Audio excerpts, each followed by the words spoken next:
जादुई गाय। एक गांव में दीपक नाम का एक लड़का अपनी माँ के साथ रहता था। उनके पास 2 गाय थी। दीपक की माँ रोज सुबह उठकर दीपक को उठाती। उठ दीपक, चल दूध निकालते हैं, मैं तुझे गाय का दूध निकालना सिखाऊंगी। दीपक माँ के उठाने पर उठ जाता था और माँ को दूध निकालते हुए देखता। फिर वो दूध लेकर बाजार में बेचने चला जाता था। दीपक दूध बेचकर आता था। उसे जो कुछ भी कमाई होती उससे ही दोनों माँ बेटे का गुजारा चलता था। दीपक के पिताजी का एक्सीडेंट हो गया था, वो गुजर गए थे। अब परिवार में दीपक, उसकी माँ और उनकी 2 गाय थी। दूध बेचकर बड़ी मुश्किल से घर का गुजारा हो पाता था। एक दिन उनकी एक गाय ने दूध देना बंद कर दिया। दीपक की माँ ने जानवरों के डॉक्टर को बुलाया और डॉक्टर ने बताया, अब गाय दूध नहीं दे सकती, उसकी दूध देने की उम्र पूरी हो चुकी है। दीपक की माँ दीपक से बोली, दीपक, इस गाय को अब हम मार्केट में बेच आते हैं, कम से कम कुछ पैसे मिलेंगे तो ठीक होगा। अब ये दूध देती तो नहीं है। दीपक बोला, नहीं माँ, इस गाय को हम बाजार में नहीं बेचेंगे, इसने हमें सारी उम्र दूध दिया है।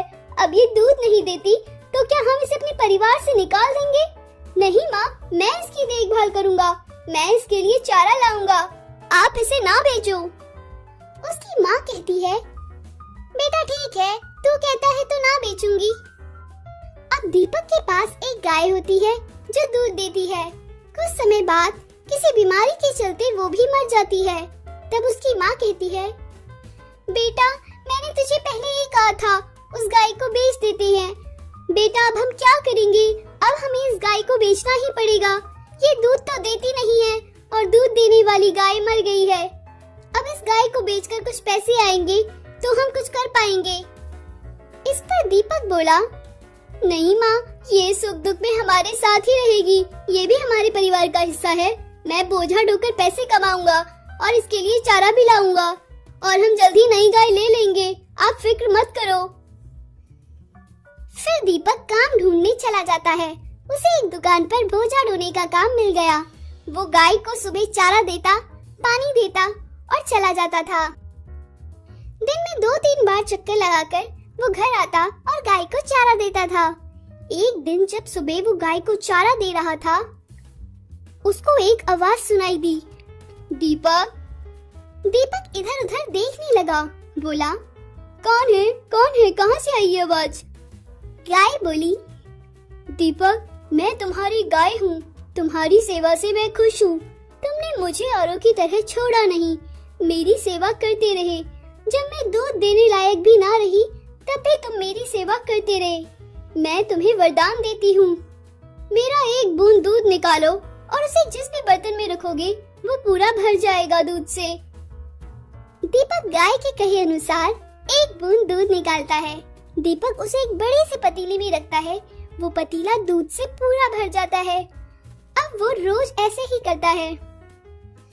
अब रोज वो दूध बेचते हैं और एक बूंद दूध पतीले में बचा देते हैं, जो सुबह फिर से भर जाता है। इस तरह उनका गुजारा चलने लगता है और अब वो ज्यादा दूध बेचते हैं, जिससे वो जल्द ही बहुत सारे पैसे कमा लेते हैं और बहुत सी कई सारी गाय खरीदते हैं और अमीर हो जाते हैं।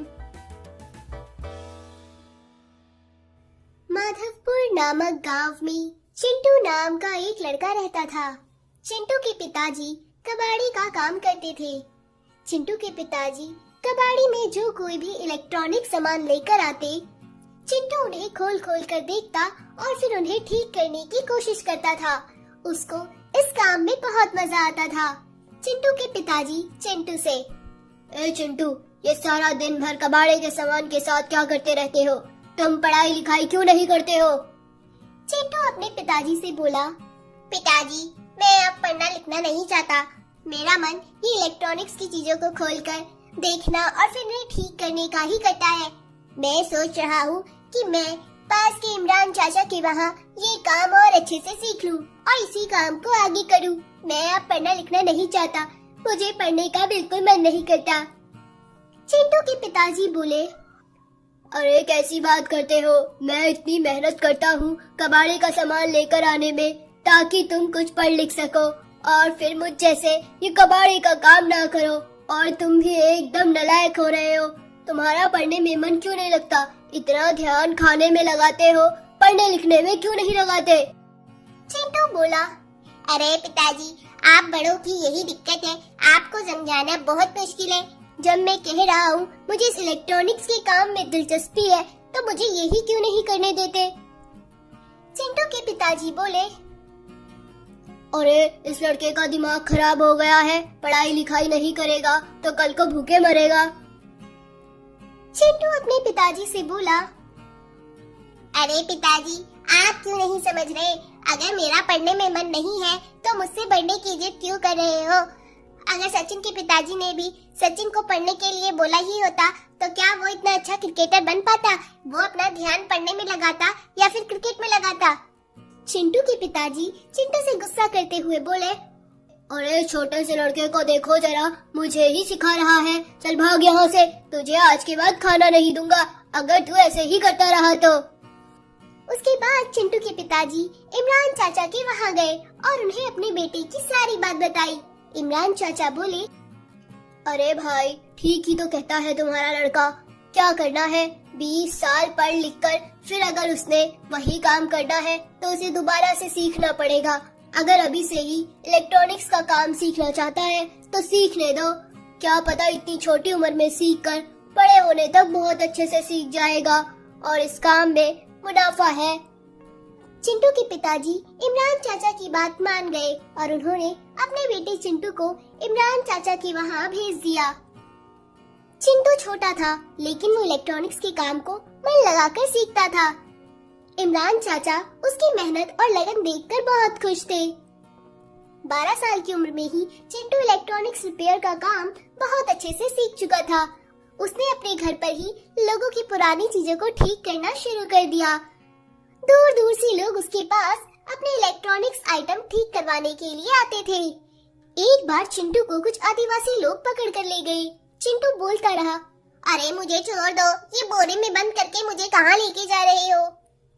वो आदिवासी लोग उसे बोरे में बंद करके जंगल की तरफ ले गए। जंगल में ले जाकर बोरे से उन्होंने उसे निकाला तो चिंटू बोला, अरे ये क्या बदतमीजी है, तुम मुझे मेरे घर से क्यों उठा के ले आए? और तुम सारे लोग इतने अजीब अजीब से क्यों दिख रहे हो? आदिवासी लोग बोले, हमें माफ करना चिंटू, ये हमारे राजा हैं और इन्होंने ही हमें तुम्हें इस तरह पकड़कर लाने के लिए कहा था। आदिवासी के राजा बोले, बेटा, मैं इस आदिवासी समाज का राजा हूँ। हमारा ये मिनी रेडियो खराब हो गया था। अगर हम इसे इंसानों की बस्ती में ठीक करवाने चाहते तो इंसान हमें नुकसान पहुंचा सकते थे।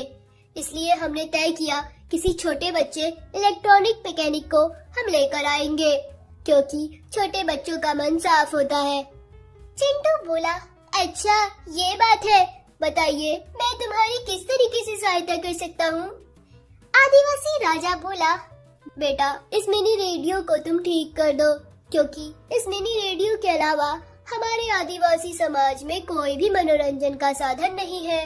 अगर तुम इसे ठीक कर दोगे तो हम तुम्हें बहुत सा सोना देंगे। चिंटू बोला, अच्छा मैं कोशिश करके देखता हूँ कि क्या मैं इसे ठीक कर सकता हूँ या नहीं।